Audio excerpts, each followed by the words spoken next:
Hi hello ನಮಸ್ಕಾರ. ನಾನು ನಿಮ್ಮ ಗೋರಾ ಶ್ರೀನಿವಾಸ್. ನೀವು ನೋಡ್ತಾ ಇದ್ದೀರಿ ಕರ್ನಾಟಕ ಟೈಮ್ಸ್ ಡಿಜಿಟಲ್ ಮೀಡಿಯಾ. ಬಹಳ ವಿಶೇಷವಾಗಿ ರಾಮನಗರದಲ್ಲಿ ಈಗ ಕರಗದ ಸಂಭ್ರಮ ಒಂದರಿಂದ ಆರಂಭವಾಗಿ 7 ಆಗಿ ಹಲವಾರು ವರ್ಷಗಳ ನಂತರ ಈಗ 11 ಕರಗಗಳು ನಡೀತಾ ಇರುವಂತಹ ಈ ಸಾಂಸ್ಕೃತಿಕ ನಗರಿ ರೇಷ್ಮೆ ನಗರಿ ಚಾಮುಂಡೇಶ್ವರಿಯ ಕರಗದ ಸಂದರ್ಭದಲ್ಲಿ ಹಲವಾರು ವೇದಿಕೆಗಳಲ್ಲಿ ಆರ್ಕೆಸ್ಟ್ರಾವನ್ನ ನಡೆಸಿಕೊಳ್ಳೋದ್ರ ಜೊತೆಗೆ ಹಲವಾರು ಮಂದಿ ಅಂದಿನ ದಿಗ್ಗಜರನ್ನ ಕೇವಲ ಸಿನಿಮಾ ನಟರಷ್ಟೇ ಅಲ್ಲ, ಜಾನಪದ ಸಂಸ್ಕೃತಿ ಉಳ್ಳಂತವನ್ನು ಸಹ ಒಂದಷ್ಟು ಜನ ವೇದಿಕೆ ಮೇಲೆ ನಿವೃತ್ತ ನ್ಯಾಯಮೂರ್ತಿಗಳನ್ನ ಹಾಗೂ ನಮ್ಮ ನಾಡೋಜ ಜಿ ನಾರಾಯಣ ಅವರನ್ನ, ಎಚ್ ಎಲ್ ನಾಗೇಗೌಡ ಇಂಥವ್ರನ್ನೆಲ್ಲ ಪರಿಚಯ ಮಾಡಿಕೊಟ್ಟು ಹಲವಾರು ನಾಯಕ ನಾಯಕಿಯರನ್ನ ಮತ್ತು ಎಲ್ಲರನ್ನು ಕರ್ಕೊಂಡು ಬಂದು ವೇದಿಕೆಗಳಲ್ಲಿ ಹಲವಾರು ವೇದಿಕೆಗಳಿದೆ. ಬರೀ ರಾಮನಗರ ಅಷ್ಟೇ ಅಲ್ಲ, ಎಲ್ಲೆಲ್ಲೇ ಕಾರ್ಯಕ್ರಮ ಕೊಟ್ಟರು ಆಯಾ ಸಂದರ್ಭದಲ್ಲಿ ಅಲ್ಲಿ ಸ್ಥಳೀಯ ನಾಯಕರನ್ನ ಗುರುತಿಸಿ ಅವರನ್ನ ಸಹಕಾರವನ್ನು ತಗೊಂಡು ಓರ್ವ ಸಾಂಸ್ಕೃತಿಕ ಸಂಘಟಕರಾಗಿ, ಕಲಾ ಸಾಂಸ್ಕೃತಿಕ ಸಂಘಟಕರಾಗಿ ಕೆಲಸವನ್ನು ನಿರ್ವಹಿಸಿದಂತಹ ರಾಮನಗರದಲ್ಲಿ 8 ರಿಂದ 10ಕ್ಕೂ ಹೆಚ್ಚು ಆರ್ಕೆಸ್ಟ್ರಾವನ್ನ ಅಂದ್ರೆ ಕರಗದ ಸಂದರ್ಭದಲ್ಲಿ ದೊಡ್ಡ ದೊಡ್ಡ ವೇದಿಕೆಗಳನ್ನ ಮಾಡಿ ನಡೆಸಿಕೊಟ್ಟಂತಹ ರಾಮನಗರದ ಜಯಮ್ಮ ಬೀರಪ್ಪರ ಅವರ ಪುತ್ರ ರಾಬಿ ನಾಗರಾಜ್ ಅಂದ್ರೆ ರಾಮನಗರ ಬೀರಪ್ಪರ ಮಗ ನಾಗರಾಜ್ ಅಂತ ಹೇಳಿ. ಸೊ ಅವರು ನಮ್ಮ ಜೊತೆ ಇದ್ದಾರೆ. ರಾಮನಗರದ ಪ್ರತಿಯೊಂದು ಸಂಭ್ರಮಗಳನ್ನು ಪರಿಶುದ್ಧವಾದ ಚಿನ್ನಾಭರಣಗಳಿಂದ ಅಲಂಕರಿಸಿದ ಎಂಎಸ್ ಗೋಲ್ಡ್ ಅಂಡ್ ಡೈಮಂಡ್ಸ್ಗೆ 8ನೇ ವಾರ್ಷಿಕೋತ್ಸವದ ಸಂಭ್ರಮ. ಈ ಸಂಭ್ರಮಕ್ಕೆ ತಮ್ಮ ಮೆಚ್ಚಿನ ಗ್ರಾಹಕರಿಗೆ ನೀಡುತ್ತಿದೆ ಆಕರ್ಷಕ ಆಫರ್ಗಳನ್ನು. ನೀವು ಖರೀದಿಸುವ ಚಿನ್ನಾಭರಣಗಳಿಗೆ 0% ವೇಸ್ಟೇಜ್. ಯಾವುದೇ ಡಿಸೈನ್ಸ್ ನ ಚಿನ್ನಾಭರಣಗಳು ಕೇವಲ 8% ಮೇಕಿಂಗ್ ಚಾರ್ಜ್ ನಲ್ಲಿ. ಅಲ್ಲದೆ ಡೈಮಂಡ್ ಆಭರಣಗಳ ಪ್ರತಿ ಕ್ಯಾರೆಟ್ ಮೇಲೆ 25,000 ರೂಪಾಯಿ ಡಿಸ್ಕೌಂಟ್. ಈ ಆಫರ್ ಆಗಸ್ಟ್ 14ರಿಂದ 17ರವರೆಗೆ ಮಾತ್ರ. MS gold and diamonds, BM road, Ramanagara. Sir ನಮಸ್ಕಾರ. ಸೊ ಇವತ್ತಿನ ಕಾರ್ಯಕ್ರಮ ಏನಪ್ಪಾ ಅಂತಂದ್ರೆ ವಿಶೇಷವಾಗಿ ರಾಮನಗರದಲ್ಲಿ ಕರಗ ನಡೀತಾ ಇದೆ. ಈ ಕರಗದ ಸಂದರ್ಭದಲ್ಲಿ ಈವೆಂಟ್ಸ್ ಗಳ ಮೂಲಕ ಹಲವಾರು ನಾಯಕ ನಟಿಯರು, ಒಟ್ಟಾರೆ ಸಿನಿಮಾ ತಾರೆಯರು, ರೀಲ್ಸ್ ನಾಯಕರು, ಕೇವಲ ಬಿಗ್ ಬಾಸ್ ನಲ್ಲಿ ಒಂದು ಗೆದ್ದೆ ಅನ್ನೋ ಒಂದೇ ಕಾರಣಕ್ಕೆ ಹಲವಾರು ಲಕ್ಷಾಂತರ ರೂಪಾಯಿಗಳನ್ನ ಪಡ್ಕೊಂಡು ಬರುವಂತವ್ರಿಗೆ ಈವೆಂಟ್ ಅಂದ್ರೆ ದಲ್ಲಾಳಿ ಅಂದ್ರೆ ತಪ್ಪಾಗ್ಲಾರ್ದು. ಸೊ ಇಂಥ ಕಾರ್ಯಕ್ರಮ ಇವತ್ತು ವಿಜೃಂಭಣೆ ಆಗ್ತಾ ಇದೆ. ಅದಕ್ಕಿಂತ ಮುಂಚೆ ನಡೆದಂತಹ ಕಾರ್ಯಕ್ರಮಗಳೇನಿದ್ದು ಆ ಕಾರ್ಯಕ್ರಮಗಳಲ್ಲಿ ಸಣ್ಣ ಪುಟ್ಟ ದುಡ್ಡಿಗೆ ಅವ್ರು ಕೊಟ್ಟಷ್ಟನ್ನ ಇಸ್ಕೊಂಡು ಜನರನ್ನ ರಂಜನೆ ಮಾಡ್ತಿದ್ದಂತಹ ರಾಬಿ ನಾಗರಾಜ್ ಇವತ್ತು ಒಂದ್ ರೀತಿ ಬೇಸರದ ಸಂಗತಿ ಅನ್ಬೋದು.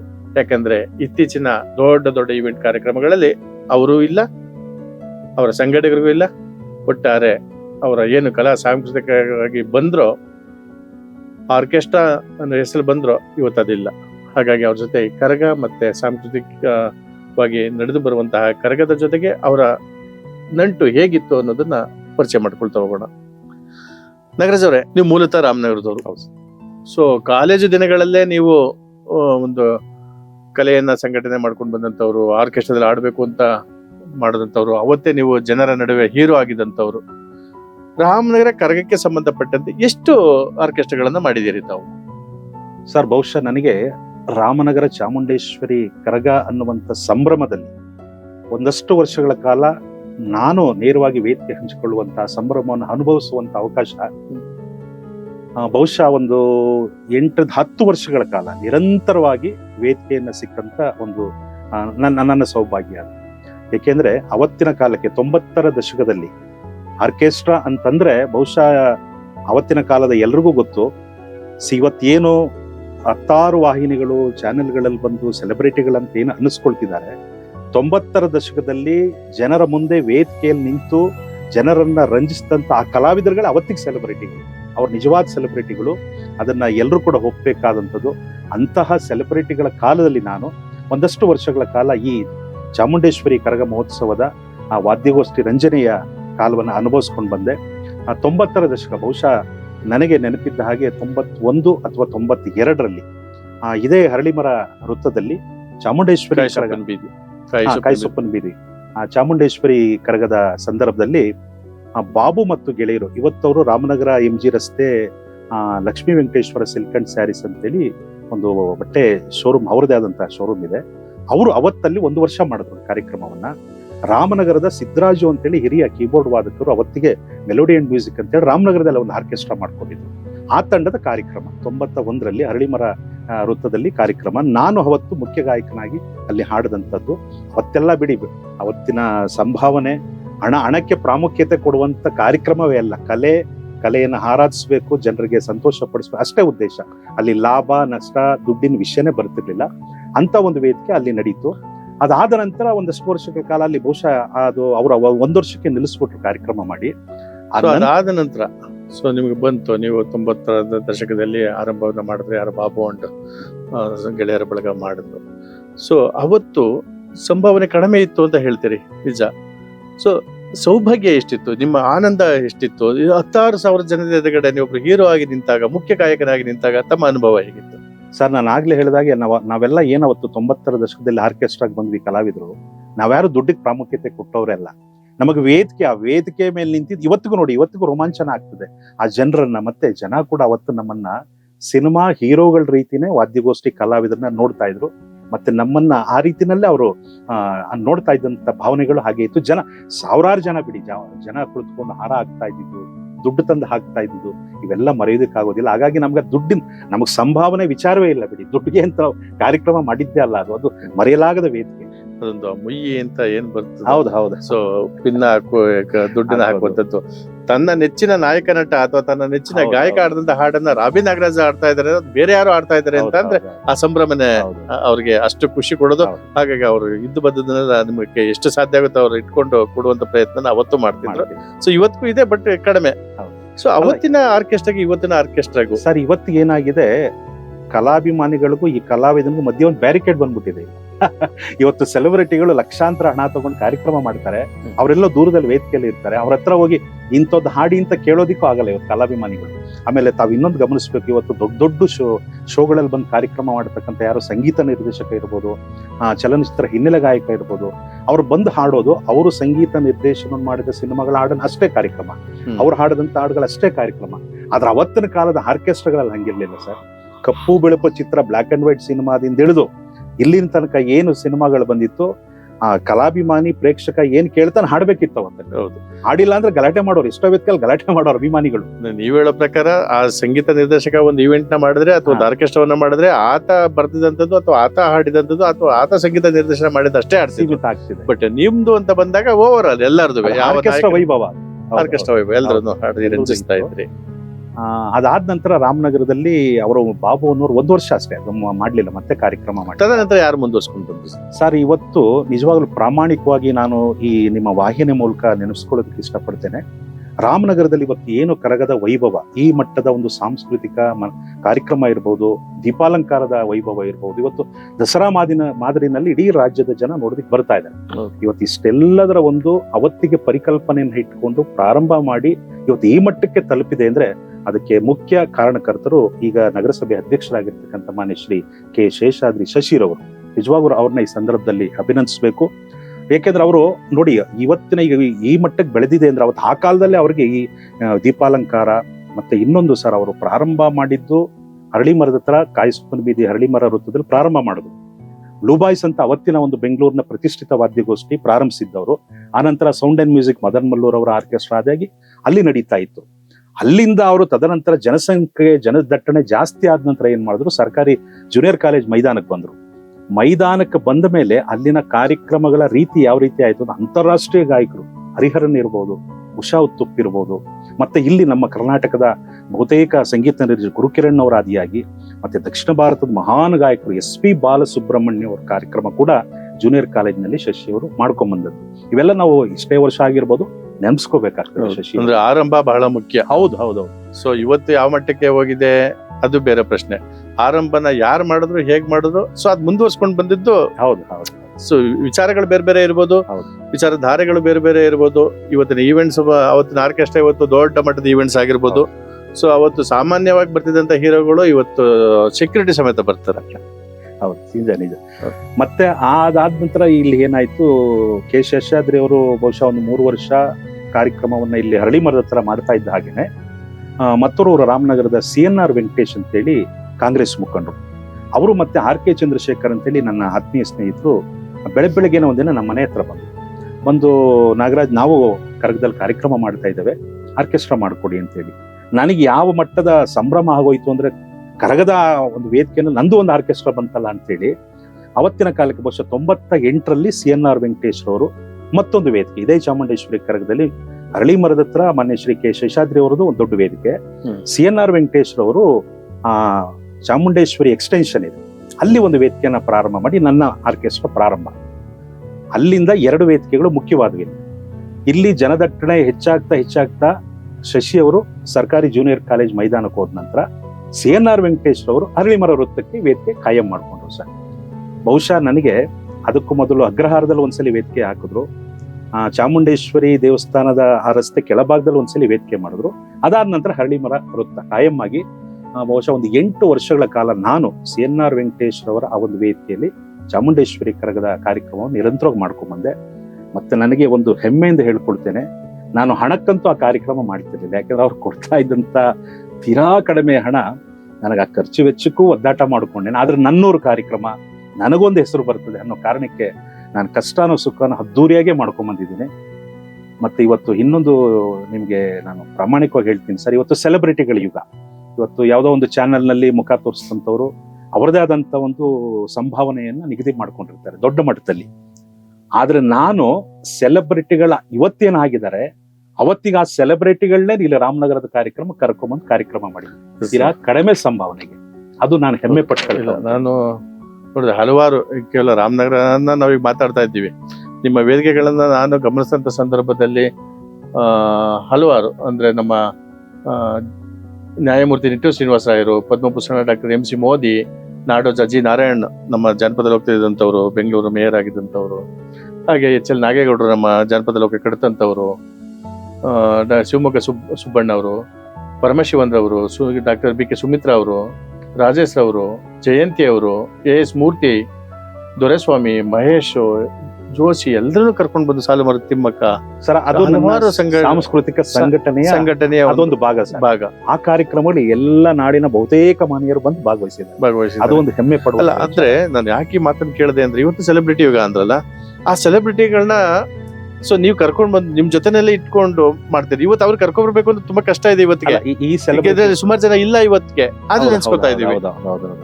ಮತ್ತೆ ಆರ್ಕೆಸ್ಟ್ರಾ ಸೆಲೆಬ್ರಿಟಿ ವಿಚಾರದಲ್ಲಿ ಹೇಳ್ತೀನಿ ಸರ್, ಅವತ್ತಿಗೆ ನಾನೇನು ಕಡಿಮೆ ಸಂಭಾವನೆಯಲ್ಲಿ ಆರ್ಕೆಸ್ಟ್ರಾ ಅಂತ ಮಾಡ್ತಿದ್ವಲ್ಲ ಇದೇ ಕರಗ ಕಾರ್ಯಕ್ರಮದಲ್ಲಿ, ಇವತ್ತು ನೋಡಿ ರೆಮೋ ಅಂತ ಮಜಾ ಟಾಕೀಸ್ ಖ್ಯಾತಿಯ ಒಳ್ಳೆ ಗಾಯಕಿ ರೆಮೋ ಇವತ್ತು ಪ್ರಖ್ಯಾತಿ ಆಗಿದ್ದಾರೆ. ಅವತ್ತಿನ ಇದೇ ಚಾಮುಂಡೇಶ್ವರಿ ಕರಗದಲ್ಲಿ ಅವತ್ತು ರೇಖಾ ಚಿನ್ನಾರಿ ಮುತ್ತ ಚಿತ್ರಕ್ಕೆ ಆಗಾಗ್ಲೇ ಅವ್ರು ಹಾಡಿದ್ರು ಚಿನ್ನಾರಿ ಮುತ್ತ ಗೀತೆಗೆ. ಹೌದೌದು ಇದೇ ಚಾಮುಂಡೇಶ್ವರಿ ಕರಗದಲ್ಲಿ CNR ವೆಂಕಟೇಶ್ವರ ಅವರು ಮಾಡಿದಂತ ಕಾರ್ಯಕ್ರಮದಲ್ಲಿ ಬಂದು ಹಾಡಿದ್ದಾರೆ. ಮತ್ತೆ ಸಾಧು ಕೋಕಿಲ ಅವರ ಸಹೋದರಿ ಶ್ರೀಮತಿ ಉಷಾ ಕೋಕಿಲ ಅವರು ಇದೇ ರಾಮನಗರ ಚಾಮುಂಡೇಶ್ವರಿ ಕರಗದ ನಮ್ಮ ಕಾರ್ಯಕ್ರಮದಲ್ಲಿ ಸಾಕಷ್ಟು ವರ್ಷ ನಿರಂತರವಾಗಿ ಹಾಡಿದ್ದಾರೆ. ಇವೆಲ್ಲ ಯಾಕೆ ಹೆಮ್ಮೆ ಪಟ್ಕೋತಾ ಇದ್ದೀನಿ, ಇವತ್ತು ಸೆಲೆಬ್ರಿಟಿ ಅಂತೇಳಿ ಅದು ಬೇರೆ ತರದಲ್ಲಿ ಇವತ್ತು ಬದಲಾವಣೆ ಯುಗ. ಹಾಡಿಗೆ ಬರ್ದೇ ಇದ್ರು ಸೆಲೆಬ್ರಿಟಿ ಅನ್ನೋ ಕಾರಣಕ್ಕೆ ವೇದಿಕೆ ಮೇಲೆ ಅದು ಈ ಚಾನೆಲ್ಗಳಲ್ಲಿ ಬಂದಂತ ಶೋಗಳಲ್ಲಿ ಅವ್ರನ್ನ ವೈಭವೀಕರಿಸ್ತಾ ಇರುವಂತ ಯುಗ. ಇರ್ಲಿ, ಅದು ನಾವ್ ಅದೆಲ್ಲ ಹೇಳಕ್ ಹೋದ್ರೆ ಬೇರೆ ರೀತಿನಲ್ಲಿ ಆಗ್ತದೆ. ಆದ್ರೆ ನನಗೆ ಒಂದು ಸಂತೋಷ ಅಂದ್ರೆ ನನ್ನೂರಿನ ಕಾರ್ಯಕ್ರಮಕ್ಕೆ, ಚಾಮುಂಡೇಶ್ವರಿ ಕರಗದ ಮಹೋತ್ಸವದ ಕಾರ್ಯಕ್ರಮಕ್ಕೆ ಅವತ್ತಿನ ಈ ಮಹಾನ್ ಇವತ್ತೇನು ಪ್ರಖ್ಯಾತರಾಗಿದ್ದಾರೆ ಅವರೆಲ್ಲ ಬಂದಿದ್ದಾರೆ ಕಾರ್ಯಕ್ರಮಕ್ಕೆ. ಮತ್ತೆ ರಾಜೇಶ್ ಬ್ರಹ್ಮಾವರ ಅಂತೇಳಿ ಇವತ್ತು ಚಲನಚಿತ್ರರಂಗದಲ್ಲಿ ನೃತ್ಯ ನಿರ್ದೇಶಕರ ಸಂಘದ ಅಧ್ಯಕ್ಷರಾಗಿ ಆತರದೇ ಒಂದು ಚಲನಚಿತ್ರ ಒಕ್ಕೂಟವನ್ನು ಮಾಡ್ಕೊಂಡಿರ್ತಕ್ಕಂಥ ರಾಜೇಶ್ ಬ್ರಹ್ಮ ಅವರು ಇದೇ ಚಾಮುಂಡೇಶ್ವರಿ ಕರಗದಲ್ಲಿ ನಮ್ಮ ತಂಡದಲ್ಲಿ ಆ ನೃತ್ಯದ ತಂಡ ಅವರು ಅವತ್ತಿಗೆ ನೃತ್ಯ ತಂಡ ಇತ್ತು, ಅದ್ಭುತವಾಗಿ ನೃತ್ಯ ಪ್ರದರ್ಶನ ಮಾಡಿದ್ದಾರೆ. ಮತ್ತೆ ಯುವರಾಜ್ ಅಂತೇಳಿ ವೈಬುಲ್ ಅಂತೇಳಿ ರ್ಯಾಪ್ ಸಿಂಗರ್ ಆಗಿ ಈಗ ತುಂಬಾ ಪ್ರಖ್ಯಾತಿಯನ್ನ ಪಡೆದಿದ್ದಾರೆ. ಅವರು ಅವತ್ತಿಗೆ ಇದೇ CNR ವೆಂಕಟೇಶ್ವರ ಅವರು ಮಾಡ್ತಾ ಇದ್ದಂತ ಕಾರ್ಯಕ್ರಮದಲ್ಲಿ ನಮ್ಮ ತಂಡದಲ್ಲಿ ನೃತ್ಯದ ಕಲಾವಿದರಾಗಿ ಬಂದಿದ್ದಾರೆ. ಇವೆಲ್ಲ ನಾನು ಹೆಮ್ಮೆ ಪಟ್ಟುಕೊಂಡು ಯಾಕೆ ಹೇಳ್ಕೊಳ್ತಾ ಇದ್ದೀನಿ ಅಂದ್ರೆ ಇವತ್ತು ಬಹಳ ನಮ್ಗೆಲ್ಲೋ ಒಂದ್ ಕಡೆ ಮನಸ್ಸಿಗೆ ಸ್ವಲ್ಪ ಬೇಸರ ಆಗ್ತದೆ. ಅವತ್ತು ನಮ್ಮೂರು ಅವ್ರು ಎಷ್ಟು ಕೊಟ್ಟರು ಪರವಾಗಿಲ್ಲ ದುಡ್ಡಿಗೆ ಅಂತೇಳಿ ಈ ನಾಡಿನ ಪ್ರಖ್ಯಾತ ಕಲಾವಿದನೆಲ್ಲ ಕರ್ಕೊಂಡ್ಬಂದು ಅದ್ಭುತವಾದ ಮನರಂಜನೆ ಕೊಟ್ವಿ. ಇವತ್ತು ಸಮಾಜ ಏನಾಗ್ತಿದೆ, ಆರ್ಕೆಸ್ಟ್ರಾ ಕಲಾವಿದ್ರು, ನೀವು ಆರ್ಕೆಸ್ಟ್ರಾ ಕಲಾವಿದ್ರು ಅಲ್ಲೇ ಇರಿ, ನಮ್ಗೆ ಇವಾಗೆಲ್ಲ TV ಶೋ ಸಿನಿಮಾ ಮಾಧ್ಯಮದವ್ರು ನಮ್ಗೆ ಹೀರೋಗಳು ಬೇಕು, ಸೆಲೆಬ್ರಿಟಿಗಳು ಬೇಕು ಅಂತೇಳಿ ಅವ್ರು ಕೇಳಿದಷ್ಟು ಲಕ್ಷಾಂತರ ಸಂಭಾವನೆ ಅಂದ್ರೆ ಅವ್ರಿಗೂ ನೇರವಾಗಿ ಹೋಗ್ತಿಲ್ಲ ಬಿಡಿ. ಇವತ್ತು ಅದ್ರ ಸ್ವರೂಪ ಬೇರೆ, ಇವೆಂಟ್ ಅದರ ರೂವಾರಿಗಳೊಬ್ರು ಇರ್ತಾರೆ, ಅವ್ರನ್ನ ನೇರವಾಗಿ ಸಂಪರ್ಕಿಸ್ತಾರೆ. ಇದ್ರ ಮೂಲಕ ಇವತ್ತು ಲಕ್ಷಾಂತರ ಕೋಟಿ ಅಂತ ಹೇಳ್ಬೋದು. ಈಗ ದೊಡ್ಡ ಕೋಟ್ಯಾಂತರ ರೂಪಾಯಿ ಈಗ ಪ್ರೆಸೆಂಟ್ ಪ್ರಾಜೆಕ್ಟ್ ಬಂದು ಕೋಟಿಗಟ್ಟಲೆ ಹಣ ಹೋಗ್ತಾ ಇದೆ. ಇದು ನನ್ನಂತ ವಿಶೇಷವಾಗಿ ನನ್ನಂತವ್ರಿಗೆ ಈ ಕರಗದ ಸಂದರ್ಭ ಬಂದಾಗ ಅವೆಲ್ಲ ಸ್ವಲ್ಪ ಕಾಡೋದಿಕ್ ಶುರುವಾಗ್ತದೆ. ಈ ಕರಗ ಅಂತ ಬಂದಾಗ ನೀವು 90ರ ದಶಕದಲ್ಲಿ ನೀವು ಆರಂಭ ಮಾಡಿದಂಥದ್ದು ಅಂತ ಹೇಳಿದ್ರೆ, ಸೊ ಆಗ ಎಷ್ಟು ಕಡೆ ಆರ್ಕೆಸ್ಟ್ರಾ ನಡೀತಾ ಇತ್ತು? ಸರ್, ಪ್ರಮುಖವಾಗಿ ಮನೆ ಶ್ರೀ ಕೆ ಶೇಷಾದ್ರಿ ಅವರದು ಪ್ರಮುಖ ವೇದಿಕೆ ಅರಳಿ ಮರದ ಹತ್ರ ಪ್ರಾರಂಭವಾಗಿ ಆಮೇಲೆ ಜೂನಿಯರ್ ಕಾಲೇಜ್ ಮೈದಾನಕ್ಕೆ ಹೋಗ್ತು. ಇಲ್ಲಿ CNR ವೆಂಕಟೇಶ್ವರ ಅವರದು ಪ್ರಮುಖ, ಅಂದ್ರೆ ಇವೆರಡು ಮುಖ್ಯವಾದವು. ಇದರ ಜೊತೆಯಲ್ಲೇನೆ ಮಾವಿನ ಸುಸಿ ವೆಂಕಟೇಶ್ ಅಂತೇಳಿ ಹಳೆ ಬಸ್ ನಿಲ್ದಾಣದಲ್ಲಿ ಅವರು ಒಂದಷ್ಟು ವರ್ಷಗಳ ಕಾಲ ವಾದ್ಯಗೋಷ್ಠಿನ ನನಗೆ ಕೊಟ್ಟಿದ್ದಾರೆ, ನನಗೂ ಕಾರ್ಯಕ್ರಮ ಕೊಟ್ಟಿದ್ದಾರೆ. ಒಂದಷ್ಟು ವರ್ಷಗಳ ಕಾಲ ಬೇರೆ ಬೇರೆ ಆರ್ಕೆಸ್ಟ್ರಾ ಕರೆಸಿ ಮಾಡಿಸ್ತಾ ಇದ್ರು. ಅದೇ ಸಂದರ್ಭದಲ್ಲಿ ಕೆಂಪೇಗೌಡ ವೃತ್ತದಲ್ಲಿ ಕೆಂಗಲ್ ಹನುಮಂತಿಯ ಉಕರ ಬಳಗ ಅಂತ ಹೇಳಿ ಅಲ್ಲೊಂದು ಗೆಳೆಯರು ಅಲ್ಲಿ ಕಾರ್ಯಕ್ರಮ ಇದೇ ಕರಗದ ಮಹೋತ್ಸವದ ಅಂಗವಾಗಿ ಅಲ್ಲೂ ಮಾಡಿದ್ರು. ಅಲ್ಲಿಂದ ಸ್ವಲ್ಪ ವರ್ಷಗಳ ನಂತರ ರಾಮನಗರ ಬಸ್ ನಿಲ್ದಾಣದ ಗೌರ್ಮೆಂಟ್ ಬಸ್ ನಿಲ್ದಾಣದ ಪಕ್ಕ ಆ ಸರ್ಕಲ್ ನಲ್ಲಿ ವೇದಿಕೆ ಹಾಕ್ತಾ ಇದ್ರು. ಅವರೊಂದಷ್ಟು ವರ್ಷಗಳ ಕಾಲ ಅಲ್ಲಿ ಮಾಡಿದ್ರು. ನನಗೆ ಇನ್ನೂ ಒಂದು ಅವಾಗಿನ ಹೆಚ್ಚುವರಿ ಸಂತೋಷ ಅಂದ್ರೆ ಒಂದೇ ದಿನ ಒಂದೇ ಸಮಯಕ್ಕೆ ಎರಡೆರಡು ಕಡೆ ಕಾರ್ಯಕ್ರಮ ಬುಕ್ ಆಗೋದು. ನೋಡಿ, ನನಗೆ ರಾಮನಗರ ಜನ ಅವತ್ತಿಗೆ ಆ ಪ್ರೀತಿ ನಾನು ಮರೆಯೋದಕ್ಕಾಗಲ್ಲ. ಈಗ ನನಗೆ ಆಲ್ರೆಡಿ ಒಂದು ಪ್ರೋಗ್ರಾಮ್ ಬುಕ್ ಆಗಿರೋದು, ಮತ್ತೆ ನನಗೆ ಕೊಡಬೇಕು ಅನ್ನೋದು ಏನಿರ್ಲಿಲ್ಲ, ಅವ್ರಿಗೆ ಕೊಟ್ಟಿದ್ದಾರೆ. ನಾನು ಏಕಕಾಲಕ್ಕೆ ಎರಡು ಕಡೆ ಒಪ್ಕೊಂಡು ಅಲ್ಲೊಂದಷ್ಟು ಜನ ಕಲಾವಿದರು, ಇಲ್ಲೊಂದು ತಂಡ ರೆಡಿ ಮಾಡಿ ನಾನು ಎರಡು ಕಡೆ ವಿಸಿಟ್ ಹೋಗ್ತೀನಿ. ಇವೆಲ್ಲ ನಮಗೆ ಎಷ್ಟು ಮರೆಯೋದಕ್ಕೆ ಆಗದೆ ಇರುವಂತ ಸಂಭ್ರಮ ಅಂದ್ರೆ, ಮತ್ತೆ ಆ ಸಂಘಟಕರು ನನಗೇನ್ ಕಾರ್ಯಕ್ರಮ ಕೊಟ್ಟಿದ್ದಾರೆ ನಾನು ಅವ್ರು ನೆನ್ಸ್ಕೋಬೇಕು. ಅಭಿನಾಗರಾಜ್ ಯಾಕೆ ಕೊಡ್ಬೇಕಾಗಿತ್ತು? ಅವತ್ತಿನ ಕಾಲಕ್ಕೆ ಯಾರನ್ನೂ ಕೊಡ್ಬೋದಿತ್ತು. ಅದ್ರಲ್ಲಿ ನನ್ನೂರು ಅನ್ನೋ ಅಭಿಮಾನಕ್ಕೆ ನಾನು ಕೊಟ್ಟಿದ್ದಾರೆ, ಕಾರ್ಯಕ್ರಮ ಕೊಟ್ಟಿದ್ದಾರೆ. ಅವತ್ತಿನ ಆರ್ಕೆಸ್ಟ್ರಾ ಸಂಸ್ಕೃತಿ, ಇವತ್ತಿನ ಆರ್ಕೆಸ್ಟ್ರಾ ಸಂಸ್ಕೃತಿ ಬಗ್ಗೆ ಒಂದ್ ಸಣ್ಣದಾಗಿ ಏನ್ ಹೇಳ್ಬೇಕು ಸರ್? ನಾನು ಆಗ್ಲೇ ಹೇಳಿದಾಗ ಅವತ್ತು ಪ್ರೇಕ್ಷಕರಿಗೂ ನಮಗೂ ಹತ್ತಿರದ ನಂಟಿತ್ತು.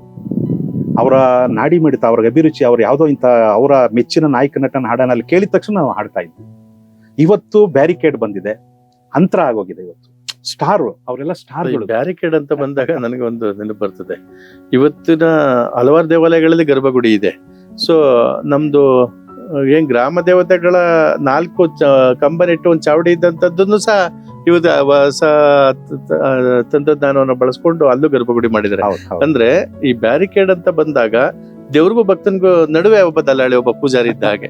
ಸೊ ಹಾಗೆ ಒಂದು ಈವೆಂಟ್ ಅಂತ ಮಾಡ್ಕೊಂಡು ಅಲ್ಲೂ ಒಬ್ಬ ದಲ್ಲಾಳಿ, ಸೊ ಚಲನಚಿತ್ರ ನಟ ಮತ್ತೆ ಆಯೋಜಕ, ಇವೆರಡು ನಡುವೆ ಸಂಘಟಕರಿಗೆ ಆಗ್ಲಿ ಪ್ರೇಕ್ಷಕರಿಗೆ ಆಗ್ಲಿ ಅವರು ಹತ್ರನೇ ಇಲ್ಲ, ದೂರ ಆದ್ರು. ದೂರ ಅಲ್ಲಿ ಮಧ್ಯ ಬಂದ್ರು ಬೇರೊಬ್ಬ. ಹೌದು, ಅವ್ರಿಗೆ ಅವ್ರು ಬರ್ತಾರೆ, ಅವ್ರ ಪಾಡಿಗೆ ಅವ್ರು. ನೋಡಿ, ಇವತ್ತು ದೊಡ್ಡ ದೊಡ್ಡ ಶೋಗಳಲ್ಲಿ ಹಾಡದಂತವ್ರನ್ನ ದೊಡ್ಡ ಮಟ್ಟದ ಸಂಭಾವನೆ ಕೊಟ್ಟು ಕರೆಸ್ತಾರೆ. ಇಲ್ಲಿ ಪ್ರೇಕ್ಷಕನಿಗೆ ಏನ್ ಅಭಿರುಚಿ ಇಷ್ಟ ಇರುತ್ತೋ ಅದನ್ನ ಹಾಡೋದಿಲ್ಲ, ಅವ್ರು ಹಾಡಿದ್ದಷ್ಟು ಕೇಳ್ಬೇಕು. ಇವ್ರು ನಮ್ಗೆ ಹಂಗಿರ್ಲಿಲ್ವಲ್ಲ ಸರ್. ಅವ್ರು ಡಿಮ್ಯಾಂಡ್ ಮಾಡೋರು, ಅವ್ರ ಅಭಿಮಾನ ಪಡುವಂತ ನಾಯಕ ನಟನ ಇಂಥದ್ದೇ ಹಾಡಿ ಅನ್ನೋರು. ಹಾಡ್ಲೇಬೇಕಿತ್ತು ನಾವು. ಹಾಡಿಲ್ಲ ಅಂದ್ರೆ ಗಲಾಟೆ ಮಾಡೋರು. ಹಲವಾರು ಕಾರ್ಯಕ್ರಮಗಳನ್ನ ನೀವು ನಿರೂಪಣೆ ಮಾಡ್ಕೊಂಡು ಬರ್ತಾ ಒಂದು ಒಂಟಿ ಧ್ವನಿ ಅನ್ನೋ ಪತ್ರಿಕೆಗೆ ವರದಿಗಾರಾಗಿರ್ತೀರಿ. ಸೊ ಅದ್ರ ಜೊತೆಗೆ ತಮ್ಮದೇ ಆದಂತ ಒಂದು ಪತ್ರಿಕೆಯನ್ನ ಕಲಾವಿದರ ಬಗ್ಗೆ ಕಲಾ ಸೌರಭ ಅಂತ ತರ್ತೀರಿ. ಸೊ ಹೆಂಗಿರ್ತದೆ ಸರ್? ಇವತ್ತಿನ ಜನರೇಷನ್ ಆಶ್ಚರ್ಯ ಪಡ್ಬಹುದು. ನಾನು PUC, first PUC, second PUC ಆಗ್ಲೇ ನಾನು ಸಾರ್ವಜನಿಕವಾಗಿ ಈ ತರದ ಹುಚ್ಚುಗಳನ್ನ ಅಂಟಿಸ್ಕೊಂಡು ಬಂದಂತವನು. ಒಂಟಿ ಧ್ವನಿಗೆ ನಾನು ವರದಿಗಾರ ಆಗಿದ್ದ ನಾನು ಸೆಕೆಂಡ್ PU ನಲ್ಲಿದ್ದಾಗ. ಶ್ರೀನಿವಾಸ್ ಅಂತೇಳಿ ಯಲಹಂಕದಿಂದ ಅವರು ಅವತ್ತಿನ ಕಾಲದ ಅಚ್ಚುಮಳೆ ಪ್ರೆಸ್ನಲ್ಲಿ ಮುದ್ರಣ ಆಗ್ತಿದ್ದಂತ ಪತ್ರಿಕೆ, ಅದಕ್ಕೆ ವರದಿಗಾರ. ಆ ನಂತರ ಮತ್ತೆ ನಾನು ಬರೆಯುವ ಹವ್ಯಾಸವನ್ನ ಬೇರೆ ಬೇರೆ ರಾಜ್ಯ ಮಟ್ಟದ ಪತ್ರಿಕೆಗಳಿಗೆ ಬರೀತಿದ್ದೆ. ಆ ನಂತರದಲ್ಲಿ ನನ್ನದೇ ಆದ ಕಲಾ ಸೌರಭ ಪತ್ರಿಕೆ ಮಾಡಿದೆ. ಬಟ್ ಕಷ್ಟ. ಈಗ ಪ್ರಿಂಟ್ ಮೀಡಿಯಾ ಇವತ್ತು ತಮಗೆ ಗೊತ್ತಿರುವಂತದ್ದೇ, ಬಹಳ ಕಷ್ಟಪಟ್ಟು ಮಾಡು ಅದನ್ನ ಬಿಟ್ಟಿದ್ದೀನಿ ಸರ್, ಕಲಾ ಸೌರಭ ಪತ್ರಿಕೆ. ಸೊ ಅದೇ ರೀತಿಯಲ್ಲಿ ಒಂದು ಅಮರಜ್ಯೋತಿ ಕಲಾ ಬಳಗ ಅಂತ ಒಂದು ಸಂಘಟನೆ ಕಟ್ತೀರಿ, ಇದೇ ಆರ್ಕೆಸ್ಟ್ರಾಗೆ ಸಂಬಂಧಪಟ್ಟ ಹಾಗೆ. ಸೊ ಅದು ಹೇಗ್ ನಡೀತಾ ಇದೆ? ಮತ್ತೆ ಅದರಿಂದ ಆದಾಯ ಏನಾರ ಆಯ್ತಾ, ಇಲ್ಲ ಕನಿಷ್ಠ ನಷ್ಟ ಆಯ್ತಾ, ಅಥವಾ ಮುಂದುವರಿಸ್ತಾ ಇದ್ದೀರಾ? ಅದನ್ನ ಏನಕ್ಕೆ ಕಟ್ಟಿದ್ರಿ ಸರ್? ಇಲ್ಲ, ಅಮರಜ್ಯೋತಿ ಕಲಾ ಬಳಗ ಅನ್ನುವಂಥದ್ದು ಒಂದು ಸಾಂಸ್ಕೃತಿಕ ಸಂಘಟನೆ. ಕಲೆಯಲ್ಲಿ ಏನಾದ್ರೂ ನಾವು ಸಮಾಜಕ್ಕೆ ಕೊಡ್ಬೇಕನ್ನುವಂತ ಉದ್ದೇಶವನ್ನ ಇಟ್ಕೊಂಡು ನಾವೆಲ್ಲ ಗೆಳೆಯರು ಕಟ್ಟಿದಂಥದ್ದು. ನಿಮ್ಗೆ ಆಶ್ಚರ್ಯ ಆಗ್ಬೋದು, ನಾವು ನೋಂದಣಿನೇ ಮಾಡಿಸಿರ್ಲಿಲ್ಲ ಸರ್. ಅಮರಜ್ಯೋತಿ ಕಲಾ ಬಳಗವನ್ನು ರಿಜಿಸ್ಟ್ರೇಷನ್ ಇಲ್ಲ. ಅಮರಜ್ಯೋತಿ ಕಲಾ ಬಳಗ ಅದರಡಿನಲ್ಲಿ ಒಂದಷ್ಟು ಪ್ರಾರಂಭದಲ್ಲಿ ಸಾಮಾಜಿಕ ನಾಟಕ, ಆ ನಂತರದಲ್ಲಿ ವಿಚಾರಗೋಷ್ಠಿಗಳು, ವಿದ್ಯಾರ್ಥಿಗಳಿಗೆ ವಿವಿಧ ಸಾಂಸ್ಕೃತಿಕ ಸ್ಪರ್ಧೆಗಳು, ಈ ರೀತಿ ಮಾಡ್ಕೊಂಡು ಬಂದೆ ಸರ್. ನೀವು ನಂಬೋದಿಲ್ಲ, ನನಗೆ ಕನ್ನಡ ಮತ್ತು ಸಂಸ್ಕೃತಿ ಇಲಾಖೆ ಅಥವಾ ಅದರಿಂದ ಏನೋ ಕೊಡ್ತಾರೆ ಯಾವುದೋ ಇಲಾಖೆ, ಇದು ಯಾವುದು ಗೊತ್ತಿರ್ಲಿಲ್ಲ ಸರ್. ಸಮಾಜಕ್ಕೆ ಕಲೆಯ ಒಂದು ಸೇವೆ ಅದಷ್ಟೇ ಮಾನದಂಡ ಇಟ್ಕೊಂಡು ಮಾಡ್ಕೊಂಡ್ಬಂದೆ. ಅನಂತರದಲ್ಲಿ ಅದು ಬೇರೆ ಸ್ವರೂಪ ಪಡ್ಕೊಂಡು ಅಮರಜ್ಯೋತಿ ಕಲಾ ಬಳಗವನ್ನ ರಾಮನಗರದಲ್ಲಿ ಪೌರಾಣಿಕ ನಾಟಕಗಳ ಅಭಿನಯಕ್ಕೆ ಅದರದೇ ಆದಂತ ಕೆಲವರು ನನ್ನನ್ನೇ ಸಂಸ್ಥಾಪಕನನ್ನೇ ಹೊರಗಿಟ್ಟು ಅದು ಬೇರೆ ಸ್ವರೂಪ ಪಡಿದ್ಬೇಡಿ, ಅದು ಇದು ಚರ್ಚೆ ಬೇಡ, ಅದು ನಾಟಕ ಪ್ರದರ್ಶನಕ್ಕೆ ಸೀಮಿತವಾದ ಆಗ್ತಾ ಹೋಗ್ತು. ಆನಂತರ ನಾನು ಸಂಸ್ಕೃತಿ ಸೌರಭ ಟ್ರಸ್ಟ್ ಅಂತ ಹೇಳಿ, ಯಾಕೆಂದ್ರೆ ಸಂಘಟನೆ ಯಾವ್ದಾದ್ರೆ ಸೇವೆ ಮುಖ್ಯ. ಹೌದು. ಹಾಗಾಗಿ ಸಂಸ್ಕೃತಿ ಸೌರಭ ಟ್ರಸ್ಟ್ ಅಂತ ಮಾಡ್ಕೊಂಡು ಸಾಂಸ್ಕೃತಿಕವಾಗಿ ಇವತ್ತಿಗೂ ನಾನು ನಿರಂತರವಾಗಿ ಚಟುವಟಿಕೆಗಳನ್ನ ಮಾಡ್ಕೊಂಡು ಬರ್ತಾ ಇದ್ದೀನಿ. ಈ ಕರಗ ಮತ್ತೆ ತಮ್ಮದೇ ಆದಂತಹ ಒಂದು ತಂಡ, ಆರ್ಕೆಸ್ಟ್ರಾ ತಂಡದ ಜೊತೆಗೆ ಅಂದಿನ ಆ ಸಂದರ್ಭದಲ್ಲೇ ನೀವು ಬಹುಶಃ 94ರಲ್ಲಿ ಆಕಾಶವಾಣಿಯಲ್ಲಿ ನಡೆದಂತ 2 ನಾಟಕಗಳಿಗೆ ಒಂದು ಕಥಾನಾಯಕನಿಗೆ ಒಂದು ಏನು ಧ್ವನಿಯನ್ನ ನೀಡ್ತೀರಿ, ರೇಡಿಯೋ ನಾಟಕಗಳು. ಸೊ ಇವೆರಡರ ಮಧ್ಯೆ ಹೇಗೆ ಸೊ ಆ ನಟನಿಗೆ ಧ್ವನಿ ಆಗ್ತಿರಲ್ಲ, ಸೊ ಅದು ಏನ್ ಅನ್ನಿಸ್ತು ಸರ್ ಆಗ? ಸರ್, ರೇಡಿಯೋ ನಾಟಕ ಅವತ್ತಿಗೆ ದೂರದರ್ಶನ ಬಿಟ್ರೆ ಬೇರೆ ಚಾನೆಲ್ಗಳಿರ್ಲಿಲ್ಲ. ಹೌದು. ಭಾನಂದೂರ್ ಕೆಂಪಯ್ಯನವರು ಬೆಂಗಳೂರು ಆಕಾಶವಾಣಿ ಕೇಂದ್ರದಲ್ಲಿ ಇದ್ರು. ನಾನೊಂದು ಕಾರ್ಯಕ್ರಮಕ್ಕೆ, ನಮ್ಮ ಅಮರಜ್ಯೋತಿ ಕಲಾ ಬಳಗದ ಕಾರ್ಯಕ್ರಮಕ್ಕೆ ಅವ್ರನ್ನ ಅತಿಥಿಯಾಗಿ ಕರೆದಕ್ಕೆ ಹೋದೆ. ಆಗ ಅವ್ರು ಬಳಸ್ಕೊಳ್ಳಿ, ನಾನಿದ್ದೀನಿ, ಏನಾದ್ರು ಮಾಡ್ರಿ. ಆ ನಂತರದಲ್ಲಿ ನಾವು ಏನ್ ಮಾಡ್ಬೋದು ಅಂತ ನಾವು ಗೆಳೆಯರು ಕುಳಿತಿದ್ದಾಗ ನಾಟಕ, ಅವಾಗ ಯುವವಾಣಿ ಕಾರ್ಯಕ್ರಮದಲ್ಲಿ ನಾಟಕಕ್ಕೊಂದು ಅವಕಾಶ ಇದೆ ಅಂದ್ರು. 20 ನಿಮಿಷದ ಒಂದು ರೇಡಿಯೋ ನಾಟಕವನ್ನ LC ರಾಜು ಅವರು ಬರೆದ್ರು, 2 ನಾಟಕ. ಅದನ್ನ ನಾವೇ ಇಲ್ಲೇ ನಮ್ಮ ರಾಮನಗರ ಡಾಕ್ಟರ್ LC ರಾಜು ಅವರು, ಅವಾಗ ನಾವೆಲ್ಲ ಆತ್ಮೀಯ ಒಡನಾಡಿಗಳು. ಆ ರೇಡಿಯೋ ನಾಟಕಕ್ಕೆ ಅಂತಲೇ ಬರೆದ್ರು ಅವ್ರು 2 ನಾಟಕ, ಅಜ್ಜ ನೆಟ್ಟ ಹಾಲದ ಮರ ಮತ್ತೆ ಈ ಸಮಾಜ ಅಂತೇಳಿ. ಅದನ್ನ ನಾನು ಫೋಟೋಗ್ರಾಫರ್ ಕೂಡ ಆಗಿದ್ದೀನಿ. ನಮ್ದು ಸ್ಟುಡಿಯೋ ಇತ್ತು ರಾಮನಗರದಲ್ಲಿ. ಆ ಸ್ಟುಡಿಯೋದಲ್ಲೇ ಕಸ್ಟಮರ್ ಇಲ್ಲದೆ ಇರುವಂತ ಸಮಯದಲ್ಲಿ ಕುಳಿತುಕೊಂಡು ಪ್ರಾಕ್ಟೀಸ್ ಮಾಡ್ತಾ ಇದ್ವಿ. ಆಕಾಶವಾಣಿಗೆ ಹೋಗಿ ಧ್ವನಿ ಕೊಟ್ವಿ. ನಿಮ್ಗೆ ಆಶ್ಚರ್ಯ ಆಗ್ಬೋದು ಸರ್, ರೇಡಿಯೋ ನಾಟಕ ಮಾಡಿದ್ರೆ ದುಡ್ಡು ಕೊಡ್ತಾರೆ ಅಂತ ಗೊತ್ತಿರ್ಲಿಲ್ಲ ನನಗೆ. ಹೀಗೆ ಎಲ್ಲ ಕುಳಿತು ನಾವು ಧ್ವನಿ ಕೊಟ್ವಿ. ರೆಕಾರ್ಡಿಂಗ್ ಎಲ್ಲ ಮುಗಿದ ನಂತರ ಅಲ್ಲಿನ ಮುಖ್ಯಸ್ಥರು ಬಂದು, ಯಾರಿಲ್ಲಿ ಮುಖ್ಯಸ್ಥರು? ನಾನೇ ಸರ್, ಬನ್ನಿ ಅಂತ ಕರ್ಕೊಂಡು ಹೋದ್ರು. ಚೆಕ್ ಬರೆದ್ರು, ಅಮರಜ್ಯೋತಿ ಸೆಕ್ರೆಟರಿ, ಅಮರಜ್ಯೋತಿ ಕಲಾ ಒಳಗ ಅಂತ ಕೊಟ್ಬಿಟ್ರಿ, ಕ್ರಾಸ್ ಮಾಡಿ. ನಮ್ದೆಲ್ಲ ಅಕೌಂಟೇ ಇಲ್ವಲ್ಲ. 400 ರೂಪಾಯಿ ಚೆಕ್ ನನ್ನ ಹತ್ರ ಇವತ್ತು ಜೋಪಾನವಾಗಿ ಇಟ್ಕೊಂಡಿದ್ದೀನಿ ಸರ್. ಅದರ ನೆನಪಿನಲ್ಲಿ, ಆಕಾಶವಾಣಿಯಲ್ಲಿ ನಾಟಕವನ್ನ ಧ್ವನಿ ಕೊಟ್ಟಂತ ನೆನಪಿನಲ್ಲಿ. ಅಂದ್ರೆ ಅದು ಅಕೌಂಟ್ಗೆ ಕ್ರೆಡಿಟ್ ಇಲ್ಲ, ಗೊತ್ತಿಲ್ಲ ಸರ್. ನಾನು ಇವತ್ತಿಗೂ ಸರ್ ಪ್ರಾಮಾಣಿಕವಾಗಿ ಹೇಳ್ಕೊಳ್ತಾ ಇದ್ದೀನಿ. ನೋಡುಗರು ಏನಾದ್ರೂ ತಿಳ್ಕೊಳ್ಳಿ, ಅವರವರ ಅಭಿಪ್ರಾಯಕ್ಕೆ ಬಿಡ್ತೀನಿ. ಇವತ್ತಿಗೂ ನಾನು ವ್ಯವಹಾರಿಕ ಮನುಷ್ಯ ಆಗ್ಲೇ ಇಲ್ಲ ಸರ್. ನನಗೆ ಬರಲೇ ಇಲ್ಲ, ಅದು ಕಮರ್ಷಿಯಲ್ ಮೈಂಡ್ ಬರಲಿಲ್ಲ ಇವತ್ತು. ಸೊ ಹಿಂದೆ ಮತ್ತೆ ಕರಗದ ವಿಚಾರಕ್ಕೆ ಬಂದ್ರೆ, ಅವತ್ತಿನ ಕರಗ ಸಂಪ್ರದಾಯ, ಸೊ ದೇವತೆಗಳ ಉತ್ಸವ, ಕೊಂಡ, ಸೊ ಇವತ್ತಿನ ಸಂದರ್ಭಕ್ಕೆ ಆಧುನಿಕತೆ ಬಳಸ್ಕೊಂಡಂತದ್ದು, ಸೆಲೆಬ್ರಿಟಿಗಳನ್ನ ಬಳಸ್ಕೊಂಡಂತ ಕರಗ ಹೇಗಿದೆ? ಅಲ್ಲ, ಇವತ್ತು ಬದಲಾದ ಕಾಲಘಟ್ಟದಲ್ಲಿ ಮತ್ತೆ ಇವತ್ತಿನ ಜನರೇಷನ್ಗೆ ತಕ್ಕನಾಗಿ ಅದ್ದೂರಿಯಾಗಿ ನಡೀತಾ ಇದೆ. ಮತ್ತೆ ಅವತ್ತೆಲ್ಲ ನಾವೆಲ್ಲ ಹುಡುಗರಲ್ಲಿ ಮನೇಲಿ ಮಲಗಿರ್ತಿದ್ವಿ. ಕರಗ ಬಂದಾಗ ಸದ್ದಾಗೋದು ಎಲ್ಲ ಎದ್ದು ಬಿಡ್ತಿದ್ದ ಬೀದಿಲಿ.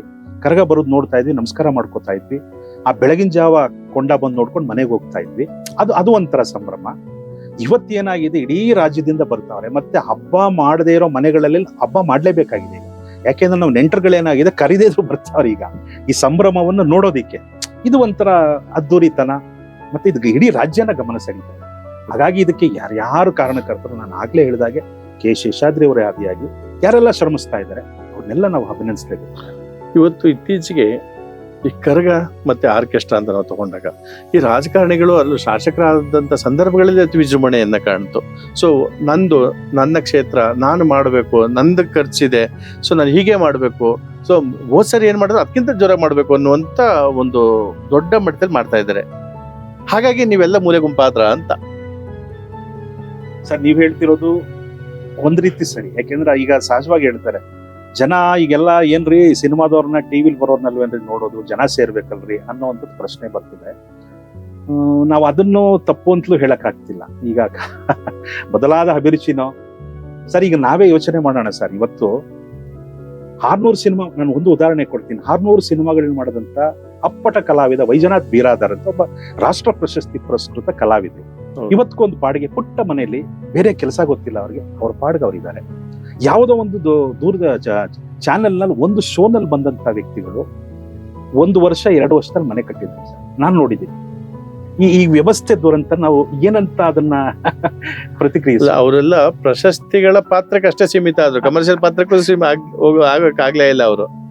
ಹಾಗಾಗಿ ಜನರ ಅಭಿರುಚಿನೂ ನಾವು ತಪ್ಪು ಅಂತ ಹೇಳೋದಾ ಅಥವಾ ಹಿಂಗೆ ಇರಬೇಕು ಅಂತ ಗೊತ್ತಿಲ್ಲ ಸರ್. ಇದು ಹೇಗೆ 90ರ ದಶಕ ಕಳೆದ ನಂತರ ನಿಮ್ಮನ್ನ ಯಾರು ಸಂಪರ್ಕನೆ ಮಾಡ್ಲಿಲ್ವಾ? ಶಾಸಕರು ಇರ್ಬೋದು, ಸ್ಥಳೀಯ ಮುಖಂಡರು ಇರ್ಬೋದು, ಇಷ್ಟೊಂದು ವೇದಿಕೆಗಳಿದೆ, ನಿನಗೂ ಒಂದು ಅರ್ಧ ಗಂಟೆ ತಗೊಳಪ್ಪ, ಸೊ ನೀನ್ ನಮ್ ಸ್ಥಳೀಯ. ಅವತ್ತು ಹೇಳ್ತಾ ಇದ್ರಿ ನೀವು, ಈಗ ಮಾತಾಡ್ಬೇಕಾದ್ರೆ ನಾನೊಬ್ಬ ಸ್ಥಳೀಯ ಅಂತ ಹೇಳಿ ನಮ್ಗೆ ಅವತ್ತು ಅಷ್ಟೊಂದು ಅವಕಾಶಗಳನ್ನ ಕೊಡ್ತಾ ಇದ್ರು ಅಂತ. ಅದೇ ಸ್ಥಳೀಯರಿಗೆ ಇವತ್ತು ಯಾಕೆ ಇಷ್ಟೊಂದು ನಿಷ್ಠುರ, ಯಾಕೆ ಇಷ್ಟೊಂದು ದೂರ? ನಿಮ್ಗೆ ಅದ್ರಲ್ಲಿ ಎಲ್ಲ ಒಂದು ಅರ್ಧ ಗಂಟೆ ಅವಕಾಶ ಮಾಡ್ಕೊಡ್ಬೋದಲ್ಲ? ಇಲ್ಲ, ನಾನು ಹಾಗೆ ಅನ್ಕೊಳ್ತೀನಿ ಸರ್. ಈಗ ನಾನು ಸಿನಿಮಾ ಅಥವಾ ಟಿವಿ ಸೆಲೆಬ್ರಿಟಿ ಅಲ್ಲದೆ ಇರ್ಬೋದು, ಇವತ್ತು ಆಗ್ಲೇ ನಾವು ಮಾತಾಡಿದಾಗ ಇವತ್ತು ಇವೆಂಟ್ ಅನ್ನುವಂತ ಏನು ಗುತ್ತಿಗೆದಾರರು, ನೇರವಾಗಿ ಹೇಳ್ಬೇಕಾದ್ರೆ ಗುತ್ತಿಗೆದಾರರು, ಅದೊಂದು ವ್ಯವಹಾರ ಆಗಿದೆ. ಕೊನೆ ಪಕ್ಷ ಅದನ್ನಾದ್ರೂ ನಾನು ಮಾಡ್ತಿದ್ದೆ, ಯಾಕೆಂದ್ರೆ ಇವತ್ತು ಅವ್ರು ಮಾಡೋ ಕೆಲಸ ನಾನೇ ಮಾಡ್ತಿದ್ದೆ. ಅದ ಕೇಳಿದ್ರೆ ಯಾರನ್ನಾದ್ರೂ ಹೋಗಿ ನನಗೊಂದು ಇಲ್ಲ, ಇದರಲ್ಲಿ ನನ್ನ ಒಂದು ಬಲಹೀನತೆ ಅಂದ್ರೆ ನಾನು ಸ್ವಲ್ಪ ಸ್ವಾಭಿಮಾನಿ ಸರ್, ಅದು ನನ್ನ ವೀಕ್ನೆಸ್. ನಾನು ಹೋಗೋದಿಲ್ಲ. ನನ್ನ ಹತ್ರ ಏನು ಬಂದ್ರೆ ಸಂತೋಷ ಮಾಡ್ತೀನಿ ನಾನು. ಅದು ನನ್ನ ಒಂದು ಬಹುಶಃ ನನ್ನ ವೀಕ್ನೆಸ್ ಸರ್. ಅದು ನಾನು ಹೋಗಿಲ್ಲ, ಕೇಳಿಲ್ಲ. ಸೊ ಬಹುಶಃ ಕೇಳಿದ್ರೆ ಎಲ್ಲೋ ಒಂದ್ ಕಡೆ ಅವಕಾಶ ಸಿಕ್ತಿತ್ತೋ ಏನೋ ಗೊತ್ತಿಲ್ಲ. ನನಗೂ ಇವತ್ತಿನ ಈ ಸಂಭ್ರಮಾಚರಣೆ ಈ ದೊಡ್ಡ ಮಟ್ಟದನ್ನು ನೋಡಿದಾಗ ನನಗೂ ಆಗ ಅನ್ನಿಸ್ತಾ ಇಲ್ಲ, ಕೇಳಿದ್ರೆ ಕೊಡ್ತಿರ್ಲಿಲ್ಲ ಅಂತ ನನಗೂ ಅನ್ನಿಸ್ತಾ ಇದೆ. ಆಗ್ಲಿ ಸರ್.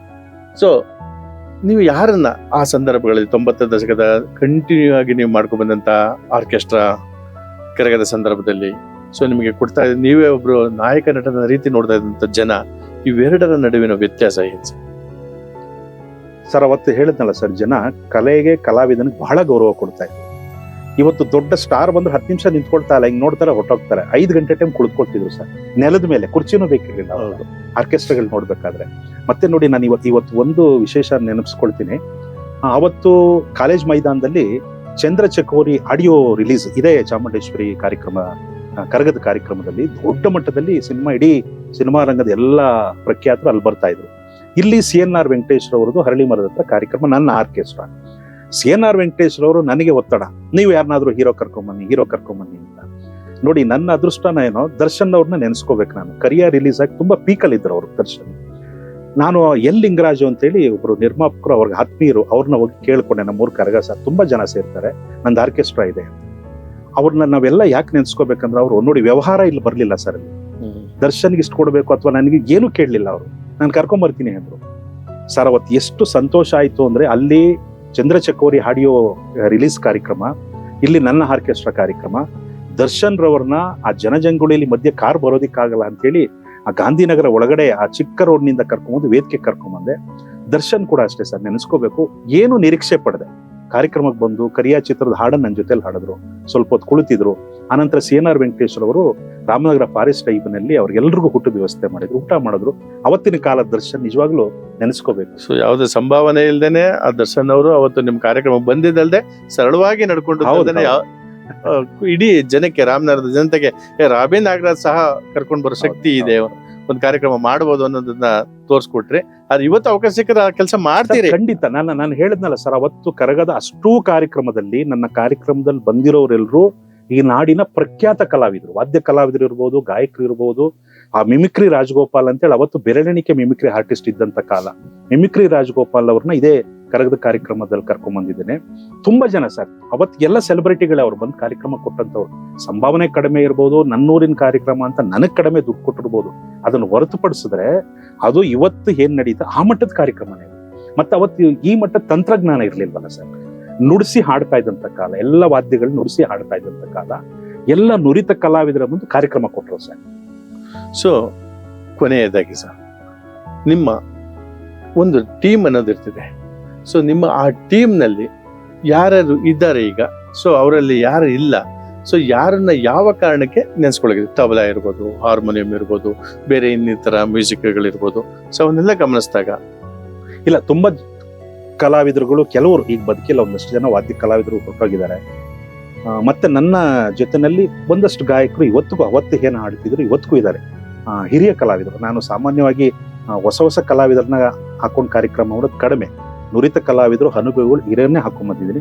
ನನ್ನ ಜೊತೆಲಿ ಇವತ್ತಿಗೂ ಕೂಡ ಮೋಹನ್ ಜಿಂಪೆಟ್ಸ್ ನಂತ ಡಾಕ್ಟರ್ ರಾಜ್ಕುಮಾರ್ ರವರ ಸಂಗೀತ ಸಂಜೆ ಕಾರ್ಯಕ್ರಮದಲ್ಲಿ ಅಣ್ಣವರ ಜೊತೆ ವೇದಿಕೆ ಹಂಚಿಕೊಂಡಂತ ರಘುನಾಥ್ ಅಂತೇಳಿ ಗಾಯಕರು ಇವತ್ತಿಗೂ ನನ್ನ ಜೊತೆ ಕಾರ್ಯಕ್ರಮಕ್ಕೆ ಬರ್ತಾರೆ. ಮತ್ತೆ ಮೈಸೂರು ಕೃಷ್ಣಮೂರ್ತಿ ಅಂತೇಳಿ ಸುಮಾರು ವಾದ್ಯಗೋಷ್ಠಿ ರಂಗದಲ್ಲಿ 45 ವರ್ಷಗಳಿಗೂ ಹೆಚ್ಚು ಸೇವೆಯನ್ನು ಮಾಡಿರುವಂತ ಕಲಾವಿದರು ಆ 2 ಧ್ವನಿನಲ್ಲಿ ಹಾಡ್ತಾರೆ, ಅವರು ಹಾಡ್ತಾರೆ. ಹೀಗೆ ಒಂದಷ್ಟು ಜನ ಹಿರಿಯ ಕಲಾವಿದರಿದ್ದಾರೆ. ನಮ್ಮದೇ ಆದಂತ ಒಂದು ತಂಡ. ನಾನು ಇವತ್ತಿಗೂ ಕಾರ್ಯಕ್ರಮ, ಯಾಕೆ ವೃತ್ತಿ ನಮಗ್ ಬಿಡೋದಿಕ್ಕಾಗಲ್ಲ, ಕಲೆ ಬಿಟ್ರೆ ನಮಗೇನು ಬೇರೆ ಗೊತ್ತಿಲ್ಲ. ಹಾಗಾಗಿ ಕಾರ್ಯಕ್ರಮ ಇವತ್ತಿಗೂ ಮುಂದುವರಿಸಿದ್ದೇನೆ. ಏನಂದ್ರೆ ಈ ಸಂದರ್ಭ ಚಾಮುಂಡೇಶ್ವರಿ ಕರಗ ಸಂಭ್ರಮ ಎಲ್ಲ ಒಂದ್ ಕಡೆ ನಮ್ಗೆ ಹಳೆ ನೆನಪುಗಳು ಕಾಡ್ತಾ ಇರ್ತವೆ. ಸ್ವಲ್ಪ ಮನಸ್ಸು ನಮಗೂ ಒಂದು ಅವಕಾಶ ಸಿಕ್ಕಿದ್ರೆ ಆಗಿತ್ತು, ನಾವು ಮಾಡ್ತಿದ್ವು. ಅಯ್ಯೋ ಇಷ್ಟು ವರ್ಷ ಮಾಡ್ಕೊಂಡು ಬಂದಿದ್ದೀವಿ, ಅವ್ರು ಏನು ಸಣ್ಣ ಪುಟ್ಟ ಕೊಟ್ಟಿದ್ರು ನಾವು ಒಂದು ಆರ್ಕೆಸ್ಟ್ರಾ ಮಾಡ್ತಿದ್ವಿ, ನಮ್ದು ಒಂದು ಉಳ್ಕೊಳ್ಳಿ ಅನ್ನುವಂತ. ಇವತ್ತು ಎಲ್ಲ ಕೈ ಮೀರಿ ನಾನು ಆಗ್ಲೇ ಹೇಳಿದಾಗ ಇವತ್ತೆಲ್ಲ ರಿಯಾಲಿಟಿ ಶೋ, ಆ ಸಿನಿಮಾ, ಈ ಮಟ್ಟದ ಜನ ಬದಲಾವಣೆಗಳು ಆಗಿರೋದ್ರಿಂದ ಮತ್ತೆ ದುಡ್ಡುಗೂ ಈಗ ಮಹತ್ವ, ಅದು ಕೋಟಿಗಟ್ಲೆ ಲಕ್ಷಗಟ್ಲೆ ಏನು ಆ ಮಟ್ಟದಲ್ಲಿ ನಡೀತಾ ಇರೋದ್ರಿಂದ ಇವತ್ತು ಆರ್ಕೆಸ್ಟ್ರಾಗಳು ಮೂಲೆ ಗುಂಪಾಗಿದ್ದಾವೆ. ಸೊ ಇನ್ನು ಕೊನೆಯದಾಗಿ ಹತ್ತತ್ರ ಬಂದು ನಾವೀಗ ನಿಮ್ಮ 90ರ ದಶಕದಲ್ಲಿ ಈ ಕರಗದ ಸಂದರ್ಭದಲ್ಲಿ ವಿಶೇಷವಾಗಿ ಬೇರೆ ಕಾರ್ಯಕ್ರಮಗಳು ಬೇರೆ, ಕರಗದ ವಿಶೇಷ ಸಂದರ್ಭಗಳಲ್ಲಿ ನಿಮ್ಮ ಆರ್ಕೆಸ್ಟ್ರಾಗೆ ದನಿಯಾಗಿದ್ದವರು ಅಂದ್ರೆ ಸೊ ಸ್ಥಳೀಯರಾಗಿ ಮುಖಂಡರುಗಳು ನಿಮ್ಗೆ ಯಾವ ರೀತಿ ಸಂಪರ್ಕವನ್ನ ಕೊಟ್ರು, ಯಾವ ರೀತಿ ಸಂಭಾವನೆಯನ್ನ ಕೊಟ್ರು, ಸೊ ಹೇಗೆ ಅವರು ನಡ್ಸ್ಕೊಂಡ್ರು, ಅದ್ರ ಯಾರನ್ನ ಪ್ರಮುಖವಾಗಿ ನೆನ್ಸ್ಕೊಳಕ್ ಇಷ್ಟಪಡ್ತೀರಿ? ಸರಿ ಇಲ್ಲ, ತುಂಬಾ ಜನ ಇದ್ದಾರೆ ಸರ್. ನಾವು ಯಾಕೆಂದ್ರೆ ನಾನು ಹೇಳಿದಾಗ್ಲೇ ನನಗೆ ಎರಡೆರಡು ಕಾರ್ಯಕ್ರಮ ಏಕಕಾಲಕ್ಕೆ ಒಂದೇ ದಿನ ಕರಗದ ಕಾರ್ಯಕ್ರಮದಲ್ಲಿ ಎರಡೆರಡು ಕೊಟ್ಟಿದ್ದಾರೆ ಅಂದ್ರೆ ಅದು ಬಹಳ ಪ್ರೀತಿ ವಿಶ್ವಾಸದಿಂದ ಕೊಟ್ಟಿರುವಂತದ್ದು. ನನಗೆ ಪ್ರಾರಂಭದಲ್ಲಿ ಹೇಳಿದಾಗೆ ಬಾಬು ಅವರು ಹೊರತುಪಡಿಸಿದ ನಂತರ CNR ವೆಂಕಟೇಶ್ ಅವರು ಕರಗದ ಕಾರ್ಯಕ್ರಮ ಪ್ರಾರಂಭ ಮಾಡಿದ್ದು ನನಗೆ. ಅಲ್ಲಿಂದ ನನಗೆ ಮರದೇವರು ಇದ್ದಾಗ ಪುಣ್ಯಾತ್ಮ ನೆನ್ಸ್ಕೋಬೇಕು ಬಿಡಿ. 1 ವರ್ಷ ಸರ್ ಇದೇ ಚಾಮುಂಡೇಶ್ವರಿ ಕರಗ, ಹಿಂದಿನ ದಿನ ನನಗೆ ಫೋನ್ ಮಾಡಿದ್ರು, ಎಲ್ಲಿ ಸರ್ ನಾಳೆ ಕಾರ್ಯಕ್ರಮ ನಿಮ್ದು ಅಂದ್ರು. ಏನು ನೀವು ಕೊಟ್ಟರೆಲ್ಲ ನಾ ಮಾಡೋಣ ಸರ್, ಸದ್ಯಕ್ಕೆ ಎಲ್ಲಿ ಯಾರು ಬುಕ್ ಮಾಡ್ಲಿಲ್ವಾ ನಿಮ್ಗೆ ಅಂತೆಲ್ಲ ನಗ್ಕೊಂಡು ಕೇಳಿದ್ರು. ಇಲ್ಲ ಸರ್ ಒಂದ್ ಕೆಲಸ ಮಾಡೋಣ, ನಮ್ಮೂರಲ್ಲಿ ಮಾಡ್ಬಿಡೋಣ ಅಂದ್ರು, ಕೆಂಪೇಗೌಡನ ದೊಡ್ಡಿಲಿ. ಜನ ಇರ್ಲಿ ಬಿಡಿ ಸರ್, 6 ಗಂಟೆಗೆ ಶುರು ಮಾಡಿ 9 ಗಂಟೆಗೆ ಮುಗಿಸ್ಬಿಡಿ, ಆಮೇಲೆ ಎಲ್ಲ ಟೌನ್ಗೆ ಬಂದ್ಬಿಡ್ತಾರೆ ಜನ ಅಂತೇಳಿ ಮರದೇವ್ರವರು ನನಗೋಸ್ಕರ ಒಂದು ವೇದಿಕೆನ ಕೆಂಪೇಗೌಡನ ದೊಡ್ಡಿಲಿ ಸೃಷ್ಟಿ ಮಾಡಿದ್ರು. ಮತ್ತೆ ಮರದೇವ್ರನ್ನ ನೆನ್ಸ್ಕೋಬೇಕು ಸರ್, ನನಗೆ ಆರ್ಕೆಸ್ಟ್ರಾ ಅಷ್ಟು ವರ್ಷ ಕೊಟ್ಟಿದ್ದಾರೆ, ಸಂಭಾವನೆ ಎಷ್ಟೊಂದು ಕೇಳ್ತಿರ್ಲಿಲ್ಲ, ಕವರ್ನೆಲ್ಲ ಕೊಟ್ಬಿಡೋರು, ಅದು ಎಣಿಸ್ದಾಗ ನನಗೆ ಹೆಚ್ಚುವರಿನೇ ಇರೋದು. ಹಾಗೆ ನನಗೆ ತುಂಬಾ ಜನ ಸರ್, ಮಾವಿನ ಸುಸಿ ವೆಂಕಟೇಶ್ ಇರ್ಬೋದು, ಪುರುಷಿ ಅಂತ ಇಲ್ಲಿ ಕೆಂಪೇಗೌಡ ಸರ್ಕಲ್ ಅಲ್ಲಿ ಆತ ಇರ್ಬೋದು, ಮತ್ತೆ SR ನಾಗರಾಜ್ ಕೂಡ ನನಗೆ ಇದೇ ಕರಗದಲ್ಲಿ ಕಾಮನ್ಗುಡಿ ವೃತ್ತದಲ್ಲಿ ಅವರು 1 ವರ್ಷ ಕಾರ್ಯಕ್ರಮ ಕೊಟ್ಟಿದ್ದಾರೆ. ಮತ್ತೆ ನಗರಸಭಾ ಸದಸ್ಯ ಮುತ್ತರಾಜು ಇದೇ ಕರಗದ ಕಾರ್ಯಕ್ರಮ ಅವರು 1 ವರ್ಷ ಕೊಟ್ಟಿದ್ದಾರೆ. ಯಾಕೆಂದ್ರೆ 1 ವರ್ಷ ಕೊಟ್ಟವ್ರನ್ನ ನೆನ್ಸ್ಕೋಬೇಕಾಗ್ತದೆ. ಒಂದು 16 ವರ್ಷಗಳ ಕಾಲ ಈ ಕರಗ ಮಹೋತ್ಸವದಲ್ಲಿ ನನಗೆ ಈ ರಾಮನಗರದಲ್ಲಿ ಕಲಾ ಪೋಷಕರು ನಿಜವಾಗ್ಲೂ ಎಲ್ಲರೂ ನೆನ್ಸ್ಕೊಡ್ತೀನಿ ಸರ್, ಕಾರ್ಯಕ್ರಮ ಕೊಟ್ಟಂತ ಎಲ್ಲ ಮಾನ್ಯರು. ಅಂದ್ರೆ ಅದೇ ಚಿಕ್ಕಪ್ಪಾಜಿ ಅವರು ನನಗೆ ಸಾಂಸ್ಕೃತಿಕ ಸಂಘಟನೆಯಲ್ಲಿ ಚಿಕ್ಕಪ್ಪಾಜಿ ಅಂತವರು ತುಂಬಾ ಜನ ಸರ್ ಇದ್ದಾರೆ. ಅದೇ ನಾನು ಈ ಅಮರ ಜ್ಯೋತಿ ಕಲಾ ಬಳಗದ ಕಾರ್ಯಕ್ರಮ, ನನ್ನ ಸಂಸ್ಕೃತಿ ಸೌರಭ ಟ್ರಸ್ಟ್ನ ಕಾರ್ಯಕ್ರಮಗಳು, ಇದಕ್ಕೆ ತುಂಬಾ ಜನ ಸಹಕಾರ ಮಾಡಿದ್ದಾರೆ. ಅದೇ ರೀತಿಯಲ್ಲಿ ಈಗ ಇವತ್ತಿನ ನಿಮ್ಮ ಪ್ರೆಸೆಂಟ್ ಆರ್ಕೆಸ್ಟ್ರಾ ಬಳಗ ಹೇಗಿದೆ? ಸೊ ಕಾರ್ಯಕ್ರಮಗಳು ನಡೀತಾವ, ಅದಕ್ಕೆ ಬೆನ್ನೆಲುಬಾಗಿ ಯಾರಿದ್ದಾರೆ? ಇಲ್ಲ, ಈಗ ಬೆನ್ನೆಲುಬು ಅಂತ ಇಲ್ಲ ಸರ್. ಆರ್ಕೆಸ್ಟ್ರಾಗೆ ಏನಾಗ್ತದೆ, ನಮ್ಗೆ ಯಾರು ಅನ್ನದಾದ್ರೂ ಕಾರ್ಯಕ್ರಮ ವೇದಿಕೆ ಕೊಡ್ತಾರೋ ಹೋಗ್ತೀವಿ, ಸಂಭಾವನೆ ತಗೊಳ್ತೀವಿ, ಕಾರ್ಯಕ್ರಮ ಮಾಡ್ತೀವಿ. ಈಗ ನಾನು ಎಲ್ಲಿಗೆ ಬಂದಿದ್ದೀನಿ ಅಂದ್ರೆ ಸರ್, ಅವತ್ತಿನ ಹಾಗೆ ವೇದಿಕೆ ಸಿಕ್ಕಲಿ ನನಗೊಂದು ಜನ ಕಾರ್ಯಕ್ರಮ ಮಾಡೋಣ, ಸಂಭಾವನೆ ಮುಖ ನೋಡ್ದಂಗೆ ಮಾಡೋಣ ಅನ್ನೋದು ಬಿಟ್ಟು, ಈಗ ಕೊನೆಯ ಪಕ್ಷ ನನ್ನ ತಂಡಕ್ಕೆ ಸಂಭಾವನೆ ಖರ್ಚು ವೆಚ್ಚ ಆಗ್ಬೇಕು, ಅಷ್ಟು ಬಂದ್ರೆ ಕಾರ್ಯಕ್ರಮ ಮಾಡ್ತೀನಿ, ಇಲ್ಲದ್ರೆ ಬೇಡ ಸರ್ ಮನೇಲಿ ಇರ್ತೀನಿ, ಬೇಡ ಕಾರ್ಯಕ್ರಮ ಅನ್ನೋ ಮಟ್ಟಕ್ಕೆ ಬಂದಿದ್ದೀನಿ ಈಗ. ಸೊ ಕರಗದ ವಿಚಾರಕ್ಕೆ ಮತ್ತೆ ಬಂದ್ರೆ ಫೈನಲ್ಗೆ, ಸೊ ನೀವು ಯಾರನ್ನಾದ್ರೂ ಮುಂದಿನ ದಿನಗಳಲ್ಲಾದ್ರೂ ಸೊ ಅವಕಾಶಗಳು ಕೇಳ್ತೀರಾ ಸರ್? ಈಗ ರಾಮನಗರದಲ್ಲಿ ಏನಾಗಿದೆ, ಪ್ರಮುಖವಾಗಿ 2 ವೇದಿಕೆ ಇವಾಗ ನಿಂತಿರೋದು, 2 ದೊಡ್ಡ ವೇದಿಕೆಗಳು. ಹಾಗಾಗಿ ಕೇಳೋದಕ್ಕಿನ್ನ ಅವರಾಗೆ ಹಿಂದೆ ಮಾಡದಂತ ಅನುಭವ ಇದೆ ಅನ್ನೋ ಕಾರಣಕ್ಕೆ ಕಾರ್ಯಕ್ರಮವನ್ನು ಕೊಟ್ಟರೆ, ಈಗೇನು ಸೆಲೆಬ್ರಿಟಿ ನೋಡಿ ಸರ್, ಸೆಲೆಬ್ರಿಟಿಗಳಿಗೆ ಸಂಭಾವನೆ ಬೇಕಷ್ಟೇ. ನಾನು ಹೋಗಿ ಕರೆದ್ರು ಬರ್ತಾರೆ, ಮತ್ತೊಬ್ರು ಕರೆದ್ರು ಬರ್ತಾರೆ, ಅವ್ರಿಗೆ ಹಣ ಬೇಕು, ಅಲ್ಲಿಗೆ ನಿಂತಿದೆ. ಹಾಗಾಗಿ ನನಗೆ ಆ ಜವಾಬ್ದಾರಿಯನ್ನು ವಹಿಸೋದು ಖಂಡಿತ ಮಾಡ್ತೀನಿ ಸರ್. ಸೊ ಕೊನೆಯದಾಗಿ ಆಯೋಜಕರು ಇರ್ಬೋದು, ಕರಗದ ಸಂದರ್ಭದ ಆಯೋಜಕರಿಗಿರ್ಬೋದು, ಅಥವಾ ನಿಮ್ಮ ಆರ್ಕೆಸ್ಟ್ರಾವನ್ನ ಕೇಳಿದಂತ ಅಭಿಮಾನಿಗಳಿಗೆ ಏನ್ ಹೇಳಕ್ ಇಷ್ಟಪಡ್ತೀನಿ ಸರ್? ಕಲಾವಿದರನ್ನ ಬೆಳೆಸ್ರಿ, ಕಲೆ ಉಳಿತದೆ. ಯಾಕಂದ್ರೆ ಇವತ್ತೆಲ್ಲ ಮೊಬೈಲ್ ಪ್ರಪಂಚ, ಅಂಗೈ ಅರಮನೆಯಲ್ಲಿ ಕುತ್ಕೊಂಡು ಈಗಾಗಲೇ ಸಿನಿಮಾ ರಂಗ ಏನಾಗಿದೆ, ಚಿತ್ರಮಂದಿರಗಳು ಏನಾಗಿದೆ, ನಾವೆಲ್ಲ ಕಣ್ಮುಂದೆ ನೋಡ್ತಾ ಇದೀವಿ. ಅದೇ ರೀತಿ ನಮ್ಮ ಕ್ಷೇತ್ರ ವಾದ್ಯಗೋಷ್ಠಿ ರಂಗ ಕೂಡ ತಿಂಗಳಲ್ಲಿ 20ರಿಂದ 25 ದಿನ ನಡೀತಾ ಇದ್ದಂತ ಕಾರ್ಯಕ್ರಮಗಳು ಇವತ್ತು 3 ತಿಂಗಳಿಗೊಂದು 6 ತಿಂಗಳಿಗೊಂದು ಆರ್ಕೆಸ್ಟ್ರಾ ಬಂದು ನಿಂತಿದೆ. ದಯಮಾಡಿ ಮುಂದಿನ ದಿನಗಳಲ್ಲಾದ್ರೂ ಸಾಂದರ್ಭಿಕವಾಗಿ ಒಂದಷ್ಟು ವೇದಿಕೆಗಳನ್ನ ನಿರ್ಮಾಣ ಮಾಡಿ ಕಲಾವಿದರನ್ನ ಬೆಳೆಸೋ ಮೂಲಕ ಕಲೆಯನ್ನ ಉಳಿಸಿ ಅಂತೇಳಿ ಕೇಳ್ಕೊಳ್ತೇನೆ. ಆರ್ಕೆಸ್ಟ್ರಾ ಅಂದಾಕ್ಷಣ ಮೂಗು ಮುರಿಯೋದಂತ ಅಲ್ಲ. ಅವತ್ತಿನ 70, 80, 90ರ ದಶಕದ ಹಾಡುಗಳೇನಿದಾವೆ, ಅದ್ಭುತವಾದ ಸಾಹಿತ್ಯ, ಸಂಗೀತ, ಇವತ್ತಿಗೂ ನೀವು ಆನಂದವಾಗಿ ಕೇಳ್ತೀರಾ. ಕೊಡಬೇಕಷ್ಟೇ, ಅದನ್ನು ಕೊಡುವ ಮನಸ್ಸು ಇವತ್ತಿನ ತಂಡಗಳಿಗೆ ಬೇಕು. ಹಾಗಾಗಿ ನಾವಂತ ಕಾರ್ಯಕ್ರಮಗಳನ್ನ ಮಾಡ್ತೇವೆ. ಖಂಡಿತ ನಮ್ಮನ್ನ ಬೆಳೆಸುವಂತ, ಈ ಕಲೆಯನ್ನ ಉಳಿಸುವಂತ ಕೆಲಸವನ್ನ ಮಾಡಿ ಅಂತ ಕೇಳ್ಕೊಳ್ತೀವಿ. ಆತ್ಮೀಯರೇ, ಕಷ್ಟ ಸುಖ ಅನ್ನುವಂಥದ್ದು ಸೊ ಆರಂಭದ ದಿನಗಳು 90ರ ದಶಕ, 70ರ ದಶಕದಿಂದ 90ರ ದಶಕ ತನಕ ಇದ್ದಂಥದ್ದು. ಬಟ್ ಈಗ ಇಲ್ಲೇ ಇರುವಂಥದ್ದು, ಈ ದೊಡ್ಡ ವಿಜೃಂಭಣೆಯ ಸಂದರ್ಭದಲ್ಲಿ ಕೋಟ್ಯಾಂತರ ರೂಪಾಯಿ ಖರ್ಚು ಮಾಡಿ ಈವೆಂಟ್ಸ್ ಮಾಡುವಂಥ ಸಂದರ್ಭದಲ್ಲಿ ಕೇವಲ 3,000ದಿಂದ 10,000 ರೂಪಾಯಿನೊಳಗಡೆ ಕಾರ್ಯಕ್ರಮ ಮಾಡ್ಕೊಳ್ತಾ ಆ ನೆನಪು. ಇವತ್ತು ನಾನು ಇನ್ನೂ ಯುವಕನಾಗೇ ಇದ್ದೀನಿ, ಅಂತ ದೊಡ್ಡ ವಯಸ್ಸೇನಾಗ್ಲಿಲ್ಲ, ನನಗೊಂದಷ್ಟು ಕೆಲಸ ಬರುತ್ತೆ, ನನ್ನ ಜೊತೆ ಒಂದಷ್ಟು ಟೀಮ್ ಇದೆ, ಸೊ ನಾನು ಹಿಂದೆ ಕೊಡ್ತಾ ಇದ್ದೆ, ನಮ್ಮನ್ನು ಗೌರವಿಸಿ ಸೊ ನಮಗೊಂದು ಅವಕಾಶ ಕೊಡಿ, ಗೌರವ ಅನ್ನೋದಕ್ಕಿಂತ ಹೆಚ್ಚಿಗೆ ನಮಗೊಂದು ಅವಕಾಶ ಕೊಡಿ, ನಮ್ಮ ಜೀವನವನ್ನು ನಡೀಲಿ. ಕಲೆಯನ್ನ ಉಳಿಸಿದ್ರೆ ಕಲೆ ಉಳಿಬೇಕು ಅಂತಂದ್ರೆ ಕಲಾವಿದನ ಉಳಿಸಿ ಅನ್ನುವಂಥ ನಿಟ್ಟಿನಲ್ಲಿ ರಾಬಿ ನಾಗರಾಜ್ ಅವರು ಇಷ್ಟೊತ್ತು ನಮ್ಮ ಅನಿಸಿಕೆ ಹಂಚ್ಕೊಂಡ್ರು. ನಾನು ಯಾಕೆ ಇದನ್ನ ಈ ಕಾರ್ಯಕ್ರಮನ ಮಾಡಿದೆ ಅಂದ್ರೆ, ಇವತ್ತು ನಾವು ಈ ಕಾರ್ಯಕ್ರಮಗಳನ್ನ ಬರೀ ಪಾಸ್ಗೋಸ್ಕರ ಗುದ್ದಾಡುವಂತವ್ರು ಇದ್ದಾರೆ. ಎಲ್ಲೆಲ್ಲಿ ನೋಡಿದ್ರು ಬ್ಯಾರಿಕೇಡು, ಎಲ್ಲಿ ನೋಡಿದ್ರು ಪೊಲೀಸು. ಸೊ ಕರಗ ಅಂತ ಅಂದ್ರೆ ಅದೊಂದು ದೇವರು, ಅದೊಂದು ನಂಬಿಕೆ, ಅದೊಂದು ವಿಶ್ವಾಸ ಅನ್ನೋದಿತ್ತು. ಇವತ್ತು ಎಲ್ಲವನ್ನೂ ಸೆಲೆಬ್ರಿಟಿ. ಆ ಸೆಲೆಬ್ರಿಟಿ ನೋಡೋಕ್ಕೋಸ್ಕರ ದೇವ್ರನ್ನೇ ಮರೆಯುವಂತ ಸಂದರ್ಭಗಳು ನಮ್ಮಲ್ಲಿ ಹೆಚ್ಚಾಗ್ತಾ ಇದೆ. ಈ ಹಿನ್ನೆಲೆಯಲ್ಲಿ ಅವರ ನೋವು, ಕರಗದ ಸಂದರ್ಭದಲ್ಲಿ 16 ವರ್ಷ ಕರಗದ ಸಂದರ್ಭದಲ್ಲಿ ನಡೆಸ್ಕೊಟ್ಟಂತ ಆರ್ಕೆಸ್ಟ್ರಾ ಇವತ್ತು ಅವ್ರಿಗೆ ಇಲ್ಲ. ಸೊ ನಾವೆಲ್ಲೂ ಬಂದು ನಿಂತಿದ್ದೀವಿ. ಮುಂದೆ ಬೇರೆ ಬೇರೆ ಕಲೆಗಳು ಸಹ ಈ ತರನೇ ನಶಿಸಿ ಹೋಗ್ತಾ ಇದ್ರೆ ಅವರ ಜೀವನ ಹೇಗೆ ಅನ್ನುವಂತ ಒಂದು ಆಶಯವನ್ನ ಇಟ್ಕೊಂಡು ಈ ಕಾರ್ಯಕ್ರಮವನ್ನ ಅಂದ್ರೆ ರಾಬಿ ನಾಗರಾಜ್ ಜೊತೆ ಒಂದು ಸಂದರ್ಶನವನ್ನ ಮಾಡಿದ್ದೇನೆ. ಸೊ ತಮಗೂ ಇಷ್ಟ ಆಗುತ್ತೆ ಅಂತ ಅನ್ಕೋತೀನಿ. ತಮ್ಮ ಅನಿಸಿಕೆಗಳನ್ನು ಸಹ ನಮ್ದೇ ಕರ್ನಾಟಕ ಟೈಮ್ಸ್ ಡಿಜಿಟಲ್ ಮೀಡಿಯಾದ ಕಮೆಂಟ್ ಬಾಕ್ಸ್ ನಲ್ಲಿ ತಿಳಿಸಿ. ಹಾಗೆ ರಾಬಿ ನಾಗರಾಜ್ ಅವ್ರಿಗೂ ಸಹ ಒಂದಷ್ಟು ಅವಕಾಶಗಳನ್ನ ಬೇರೆ ಬೇರೆ ರೀತಿಯಲ್ಲಿ, ಸೊ ನಿಮ್ಮಲ್ಲಿ ಯಾವುದೇ ಒಂದು ಕಾರ್ಯಕ್ರಮಗಳನ್ನ ಮಾಡಿದ್ರೆ ಆ ಕಾರ್ಯಕ್ರಮದಲ್ಲಿ ನಮ್ಮ ಸ್ಥಳೀಯ ಕಲಾವಿದರನ್ನ ಗೌರವಿಸಿ ಅವ್ರಿಗೊಂದು ಅವಕಾಶ ನೀಡಿ ಅಂತೇಳಿ ನಾನು ಸಹ ಮನವಿಯನ್ನ ಮಾಡ್ಕೊಳ್ತೇನೆ. ಮತ್ತೊಂದು ಕಾರ್ಯಕ್ರಮದ ಮುಖಾಂತರ ತಮ್ಮೊಂದಿಗೆ ನಮಸ್ಕಾರ ಸರ್. ವಿಶೇಷವಾಗಿ ನಾನು ನಿಮಗೆ ಧನ್ಯವಾದಗಳು ಹೇಳ್ಬೇಕು. ಯಾಕೆಂದ್ರೆ ಇವತ್ತು ಎಲ್ಲವನ್ನ ಮರೆಯುವಂತ ಕಾಲಘಟ್ಟದಲ್ಲಿ ಕರಗದ ಸಂದರ್ಭದಲ್ಲಿ ನನ್ನನ್ನ ಕರ್ಕೊಂಡ್ಬಂದು ಒಂದಷ್ಟು ಅನಿಸಿಕೆಗಳನ್ನ ಹೇಳೋದಿಕ್ಕೆ ಒಂದು ವೇದಿಕೆಯನ್ನ ಕೊಟ್ರಿ. ವಿಶೇಷವಾಗಿ ನಿಮಗೆ ಪ್ರೀತಿಪೂರ್ವಕ ಧನ್ಯವಾದಗಳು ಸರ್.